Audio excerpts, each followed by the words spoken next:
nature of the big cats is contradictory, enigmatic. They are both ferocious killers and the gentlest and most loving of creatures.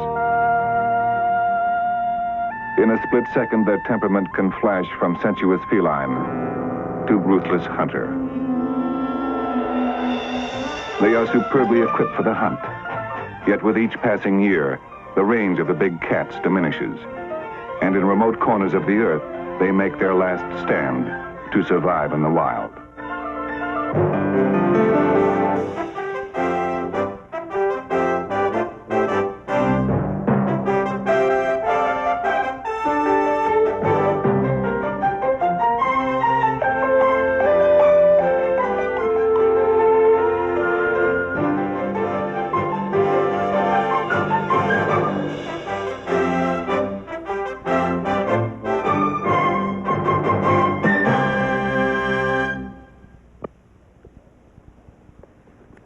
Hello, I'm Mike Farrell.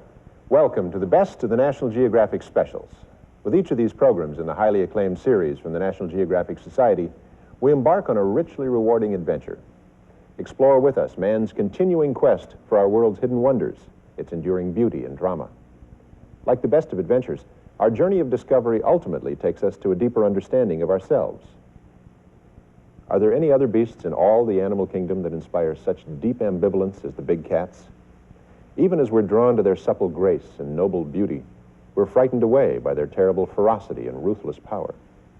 Our program explores the behavioral mysteries of these vanishing predators, from the lions of Africa's Serengeti to the endangered Siberian tiger, from the elusive cougar of North America to the few remaining Asiatic lions of India. We'll look at the uneasy truce we've established with these awesome creatures. Come with us as we roam the globe in pursuit of the big cats.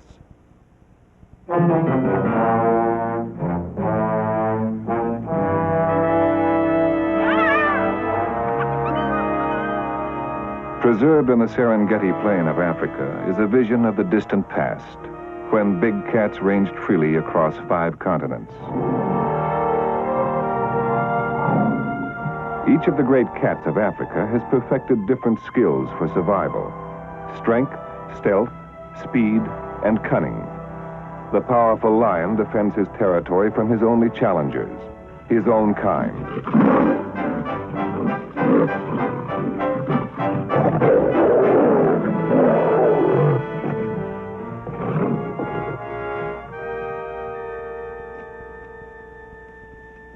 The silent leopard stalks by day and night. Its vice-like jaws can lift a 200-pound kill high beyond the reach of scavengers.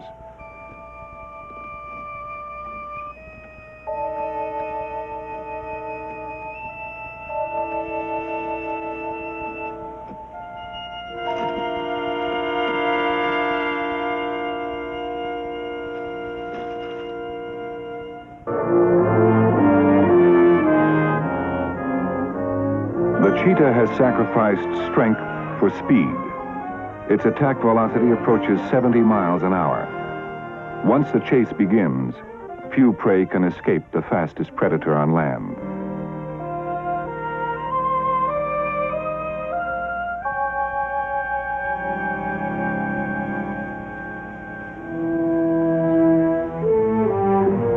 In wildlife parks like the Serengeti, the big cats live protected from the threat of human interference.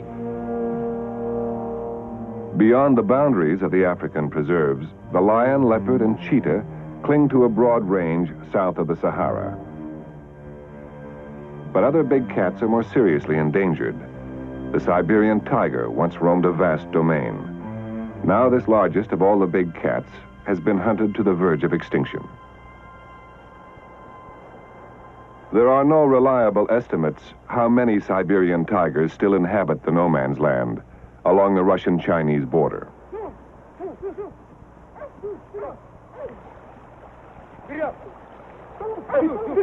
Russian hunters close in on a young tiger they hope to capture alive to preserve the species in captivity.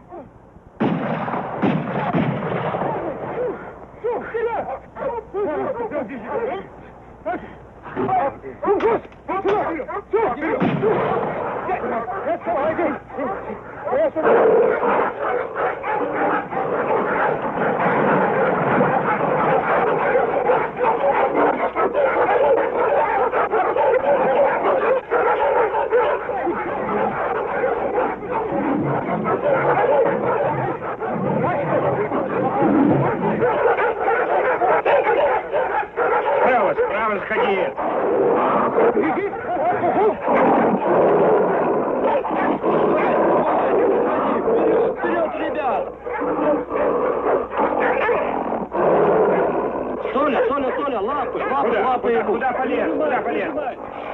Прижимай. The zoo in Łódź, Poland, is an important center for the breeding of Siberian tigers in captivity, a necessity if this species is to survive. These two cubs were born in a cage. The only home they have ever known is a barred cell 5 yards square. They have never experienced the snow and ice of their natural habitat. A veterinarian must examine the Siberian tigers before they are shipped to a new home. The 50-pound cats are already so dangerous that each must be handled separately. Even for 3 men, it is a formidable task.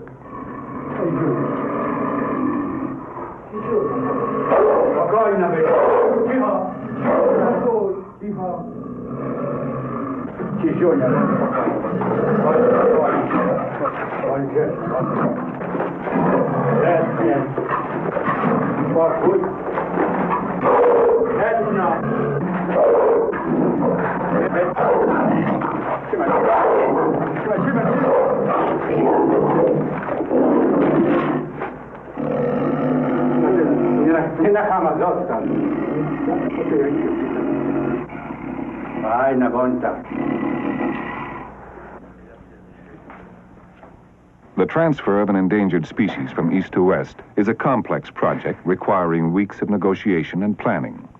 In late fall, the 2 Siberian tiger cubs can at last begin a journey to a special destination, a refuge in Sweden resembling their natural habitat. The cubs leave the only world they have ever known, the zoo where they were born and raised.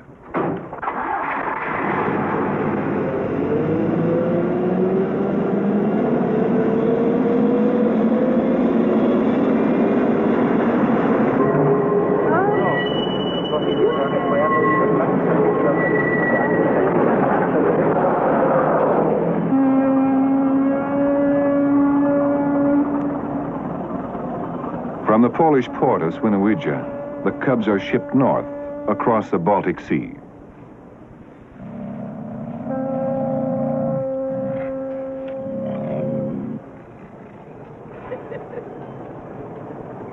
On arrival in Sweden, the fragile cargo is unloaded by anxious zoo officials.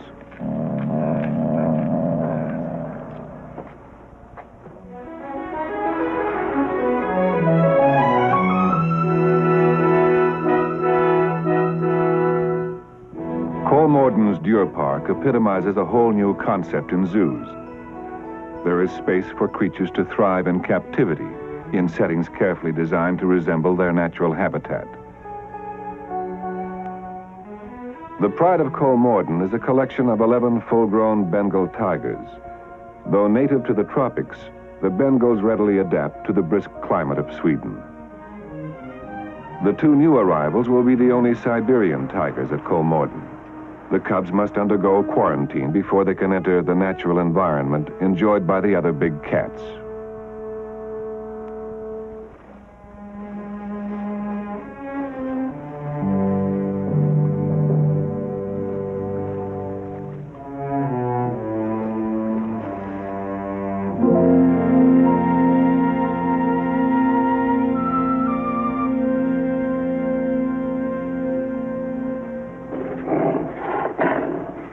Winter comes to Kolmården, and the Bengal tigers thrive in the snow.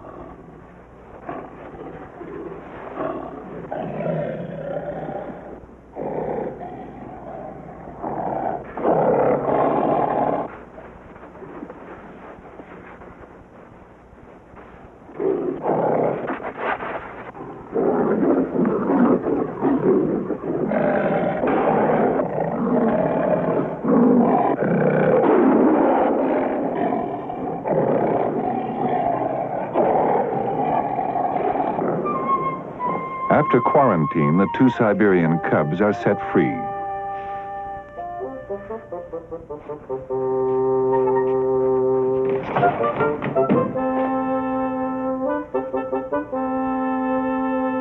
For the first time in their lives, they experience the outdoors.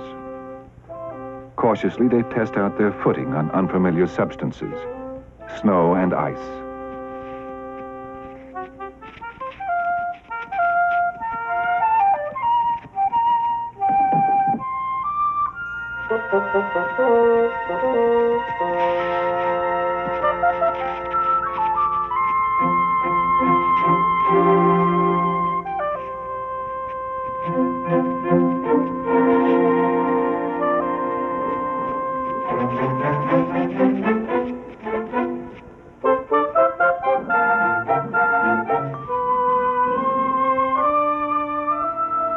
Today, there are probably more Siberian tigers in captivity than in the wild. Zoos may not be the ultimate solution to the plight of the cat, but here at least the cubs are not imprisoned. They will have room to grow in a world without bars.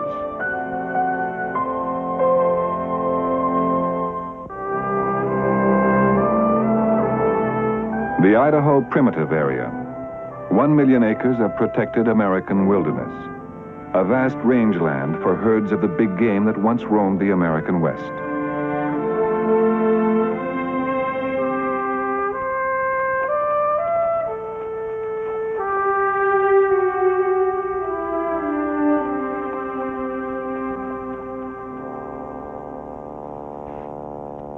Among its natural prey lives a secretive big cat that has been known by many names: mountain lion, cougar, puma, screamer, king cat. An age-old victim of fear and superstition, the shadowy mountain lion is so elusive, it has also been called the American ghost.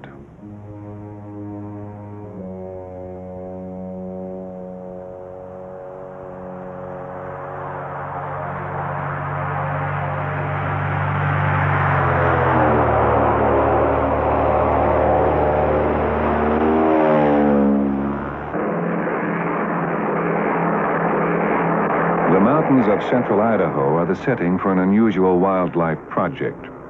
For 4 years, Morris Hornacher, scientist and outdoorsman, has captured mountain lions and collared them with miniature radio transmitters.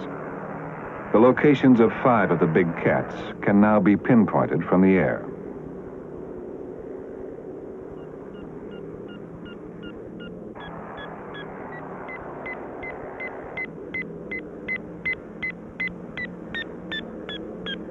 Signals received on a directional antenna enable Hornacher to track the mountain lions.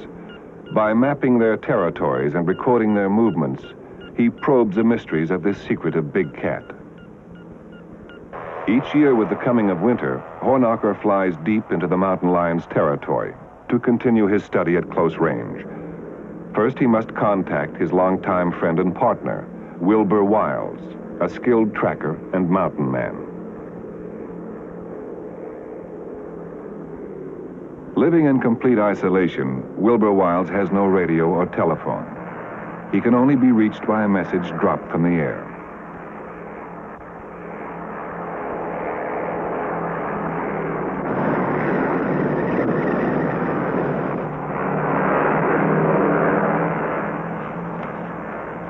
The message tells Wilbur to rendezvous with Hornacher at Cave Creek Camp, 15 miles away. For over a century, the mountain lion was worth more dead than alive. States offered up to $75 a head to rid themselves of the devil cat. The cougar was branded as vermin, a threat to game and livestock. The cat's notorious reputation has yet to be laid to rest.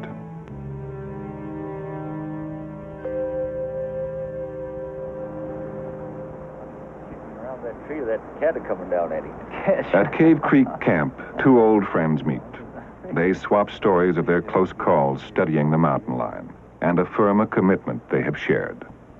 Well, Wilbur's lived in the Idaho Primitive Area some 35 years now. He could give us the kind of head start that we needed on this project by getting us onto the cats. For more than 100 years, the only way that cougars have been studied is over the barrel of a gun. We wanted to find out just how much a threat the lion really was. Red-bone cougar hounds are the tested backwoods method of tracking the big cats. Since they were puppies, the dogs had been trained to detect the faintest trace of the cougar's scent in the crisp mountain air.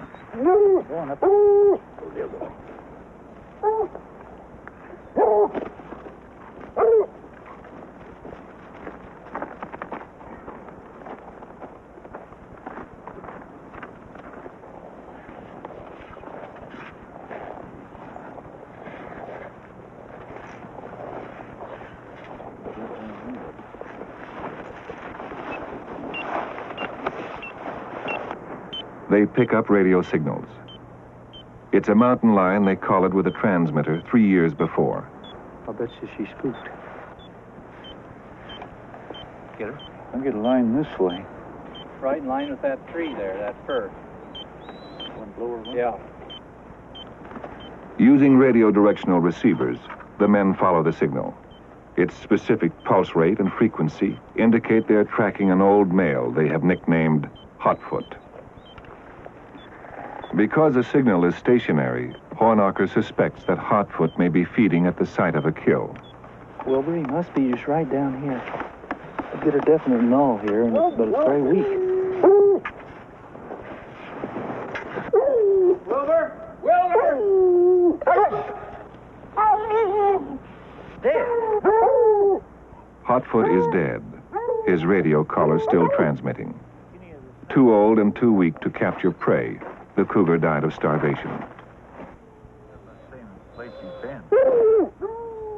Well, through the years, we've learned the big cats don't always come out on top. Life isn't really all that easy for them. An old animal like Hotfoot here just couldn't make it this winter. I wonder who will move in here, into his territory.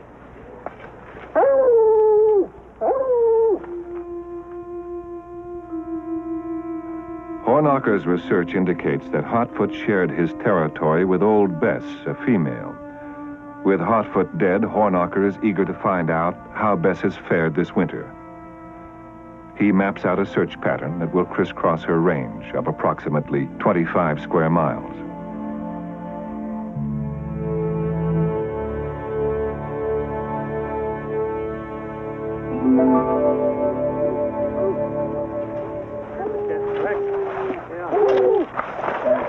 That's probably Old Bess, huh? Looks like female. Yeah, I think that's old Bess's track. Late morning, 5 miles from camp, the hounds pick up a fresh scent. Looks like a scrape right there.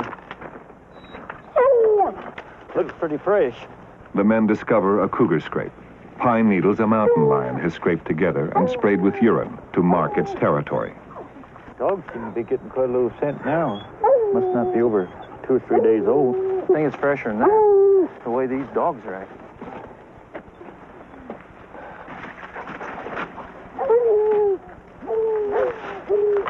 Come on, Tiger.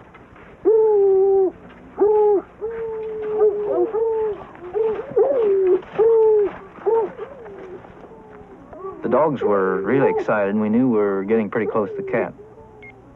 I turned the radio on, and we were just right on top of her. We had to be careful now, or we'd be chasing her several miles and probably into the dark. Hey, shut up. Be quiet. Just right through there. I don't know whether we can get down through here or not.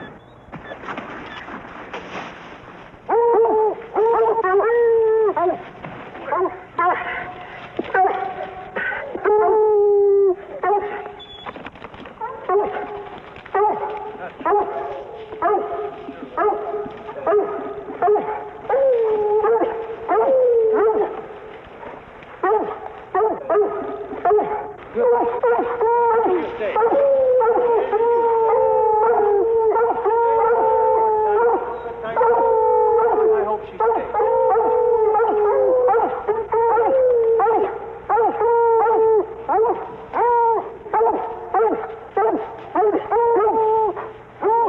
In order to study the cats, we have to get them in hand. And to do this, we use tranquilizer drugs. This is far kinder to the animal and is the only safe way of ensuring the cat isn't hurt or that we aren't hurt.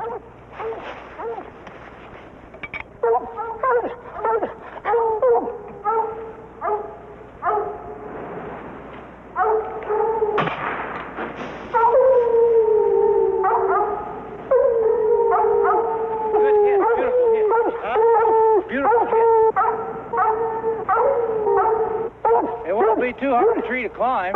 She may come down. She's coming down.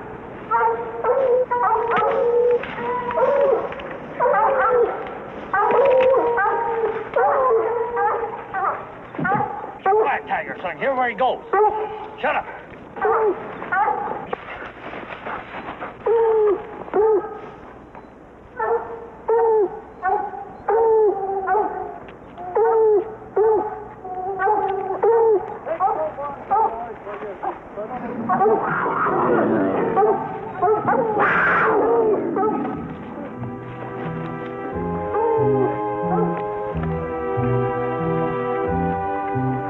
The hounds treed Bess again, and we discovered that 2 kittens were in the tree with her kittens.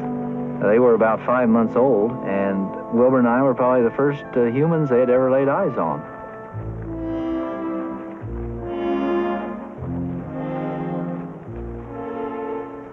There's no way you can steady a cougar up in a tree. Approaching an animal the size of old Bess 60 feet above the ground can be, well, it can have its anxious moments.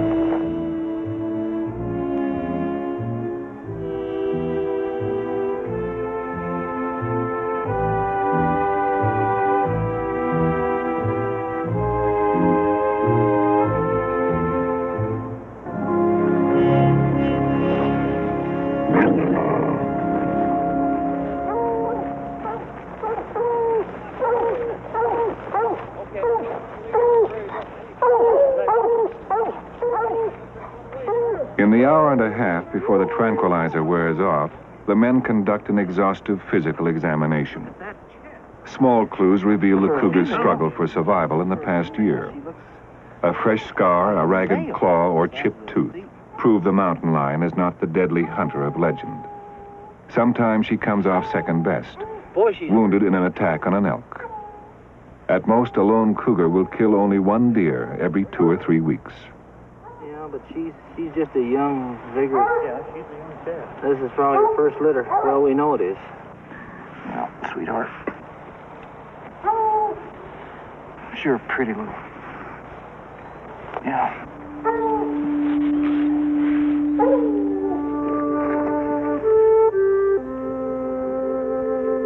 Well, often people ask, why are you chasing these fine animals with dogs and drugging them and all of this? It's the only way that we can gather the kind of information that's necessary to preserve the species.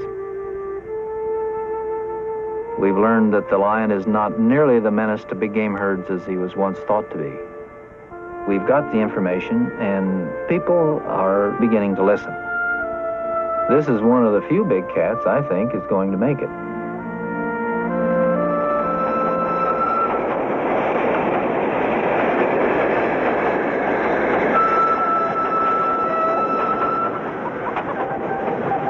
The village of Sasangir is a whistle stop in northwest India. Since the turn of the century, the population of the region has more than tripled. Man and animal alike face the intense pressures of overcrowding. Sasangir is on the edge of the Gir forest, a wildlife refuge protected by the Indian government. A skilled shikari ranger, Bana Katar, works to preserve a breed of big cat native to the Gir, the Asiatic lion.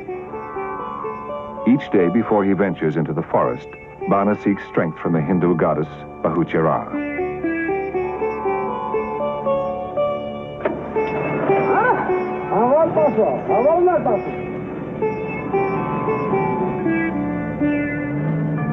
The Gir is a last vestige of forest remaining in northwest India.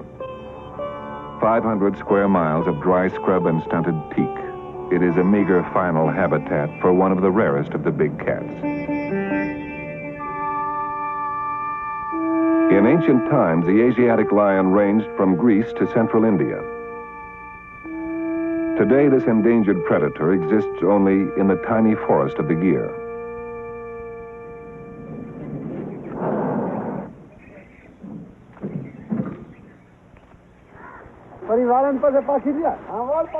The Gir forest was once the private hunting preserve of a Muslim prince.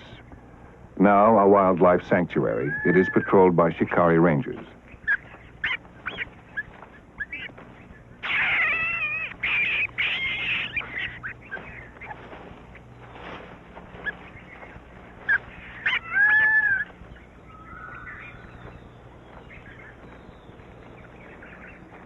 Over the years, a bond of mutual respect has grown between Bana and the lions in his trust. They allow him to observe their world, even to enter it.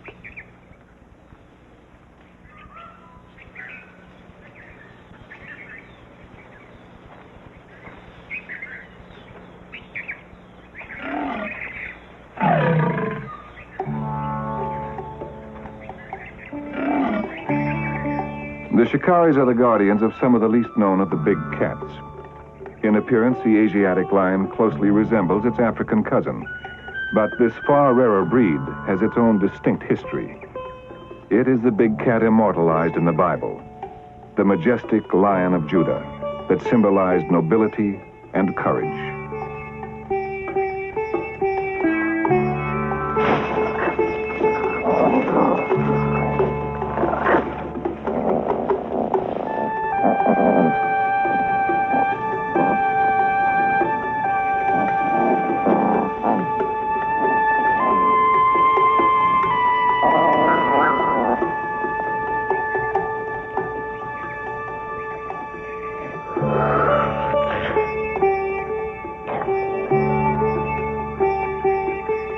A nap in the blazing noonday heat is part of the 20 hours a day the lions spend resting.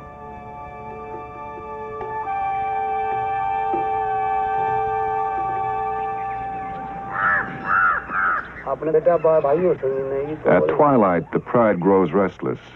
The bond of trust between lion and shikari is strained, but the rangers continue their work. Through counts conducted at waterholes, the shikaris have determined that less than 200 Asiatic lions survive in the wild. The men bring a goat with them as a precaution. It is part of shikari lore that if a lion were to charge them unexpectedly, the big cat would attack the goat rather than the men.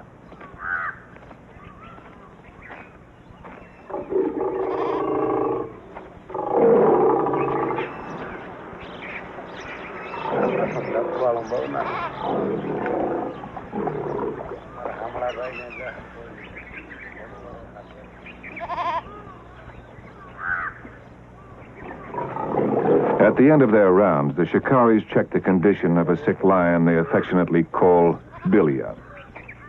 The old male is too weak to hunt for himself.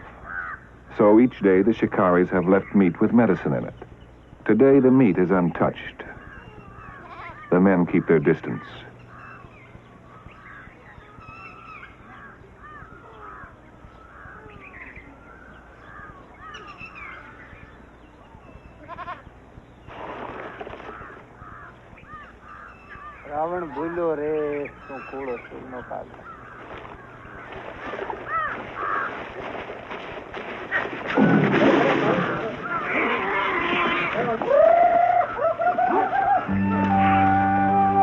Instead of taking the meat, the lion has charged live prey.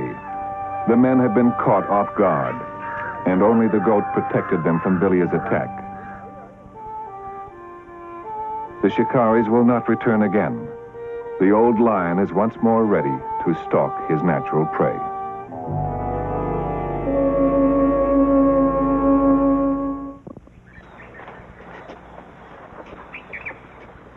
In India's Gir forest, the drama of survival is acted out in late afternoon, after the blazing heat of day is past. As they approach a waterhole, spotted deer are skittish and wary, alert for silent, unseen predators.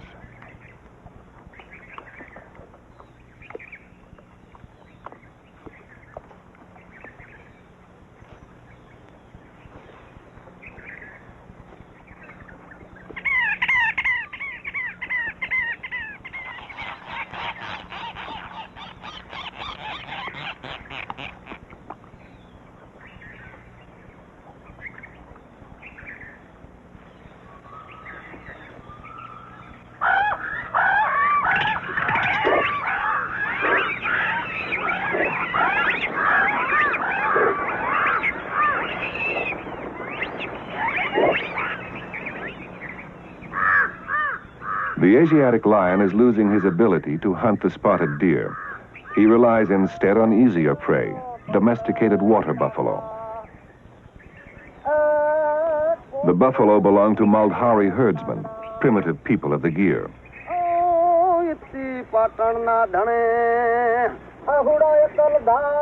The Maldharis treat each of their water buffalo with tender care, for they believe the Hindu god Shiva put them on earth for one purpose alone, to herd buffalo in the forest forever.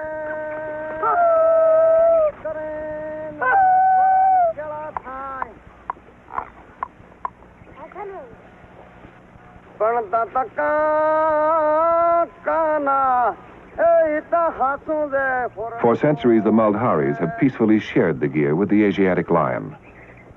In search of food for their buffalo, they move deep into the territory of the big cats.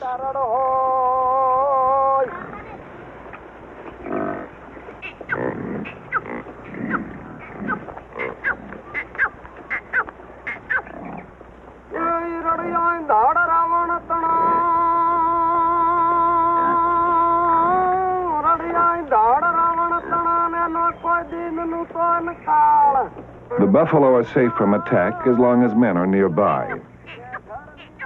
The big cats bide their time, waiting patiently for strays to wander away from the herd.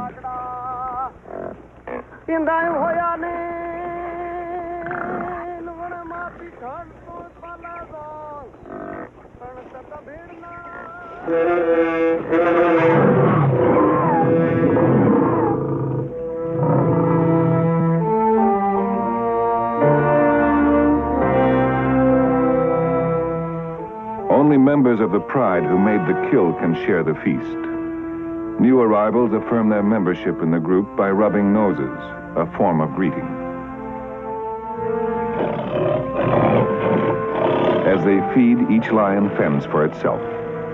The weak must keep their distance until the strong have had their fill.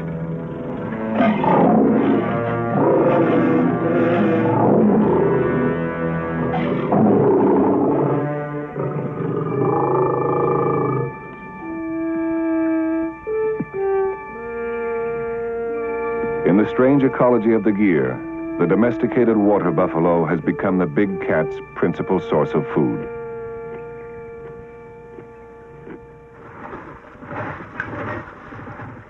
In the village of Wadasley, Maldharis churn buffalo milk to make ghee, a form of butter they sell as their sole source of livelihood. The Maldharis cultivate no crops. Without the buffalo milk provided by their herds, the village would starve. The death of a single milk buffalo can mean the loss of a third of a family's yearly income. They are the only things of value these people possess.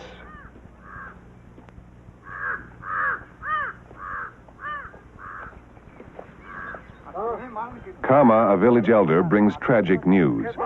A buffalo has been killed by lions. For the Maldharis, it is one of many such losses.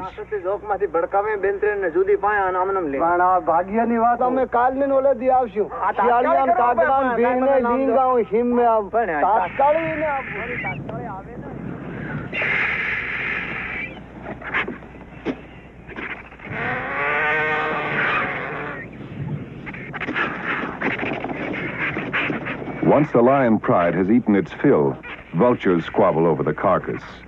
In the desperate world of the Gir, no scrap of food is wasted.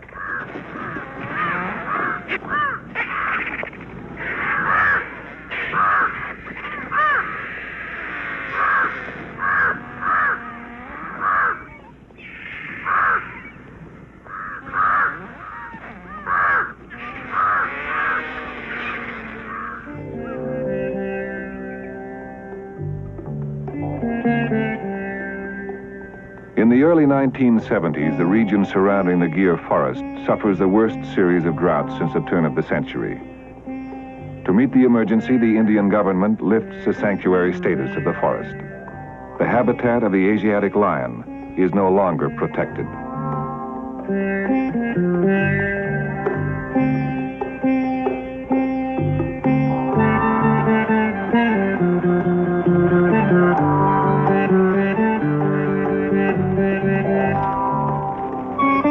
50,000 cattle invade the Gir.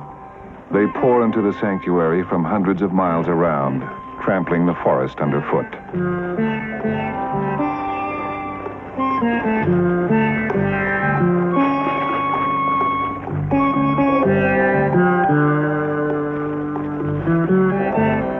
For weeks, the hordes of cattle range unchecked, devouring everything in their path.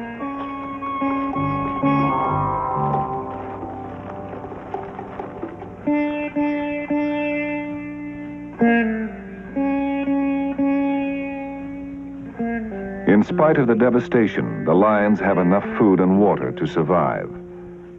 Though they can endure the 110-degree heat, the big cats are unaware that a far more drastic fate is imminent. Their last habitat is being torn apart.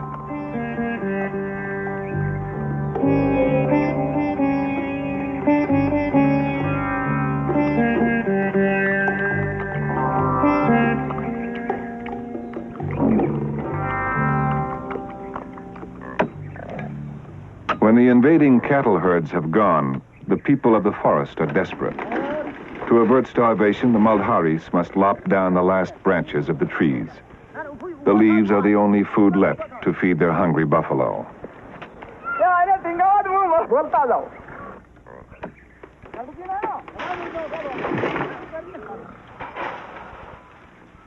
The Maldharis would never purposely harm the lions, but for their own survival, they are forced to sacrifice the forest of the Gir. It may take 10 years or a generation, but the fate of the Gir is inevitable. The forest will become a wasteland, a desert where it will be impossible for the water buffalo or the Asiatic lion to survive.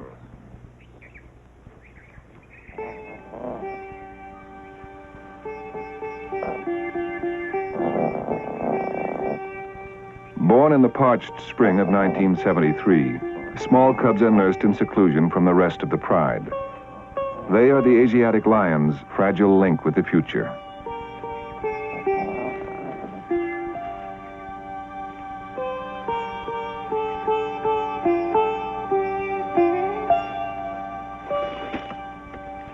These last Asiatic lions are the sole survivors of a majestic breed, the lion of the Old Testament, the lion who shared his den with Daniel and chose to spare him. Today, the roles are reversed. The lion is at our mercy, and it may not be within man's power to assure its survival in the wild.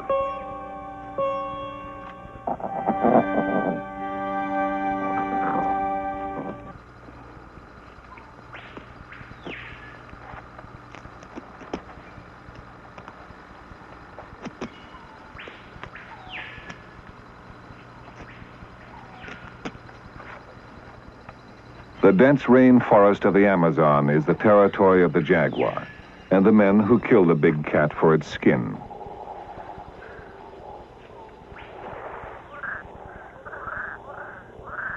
It has taken this professional hunter weeks in the jungle to acquire the skins he will bring to market. To reach the nearest settlement, he journeys 6 hours through a labyrinth of waterways leading to the mainstream of the Amazon. Today, commerce in jaguar skins is forbidden by most South American countries.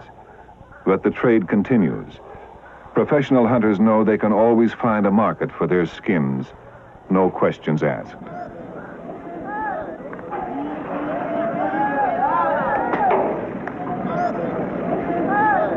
In the early 1970s, 20,000 jaguar skins a year were brought to remote settlements like this one along the borders of Colombia, Brazil, and Peru.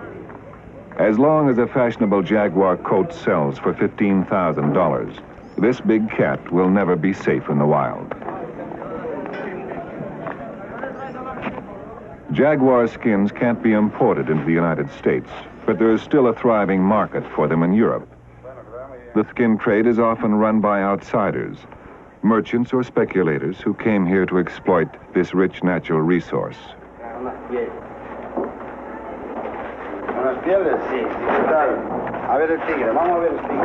The buyer, a European, is quick to explain how the skins are flawed. why he can't pay the hunter the best price. Tengo Aparicio, mira esa. Esta es segunda, que está muy perforada. The hunter is eager to take what he can get, the equivalent of up to $200 a skin. Bien. 1, 2, 3, 4, 5, 6, 7, 8, 9, 10 y 20. Verifica tú. Entonces por aquí te espero, que te vaya muy bien.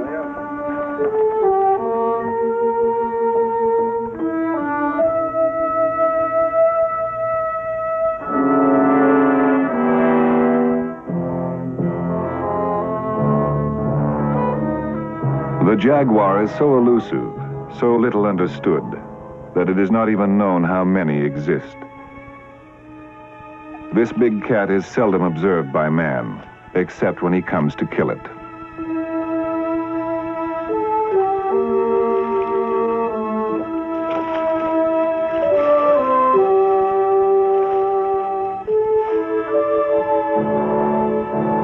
The hunters push ever deeper into the interior, and the jaguar retreats in one of the last refuges on Earth for the big cats.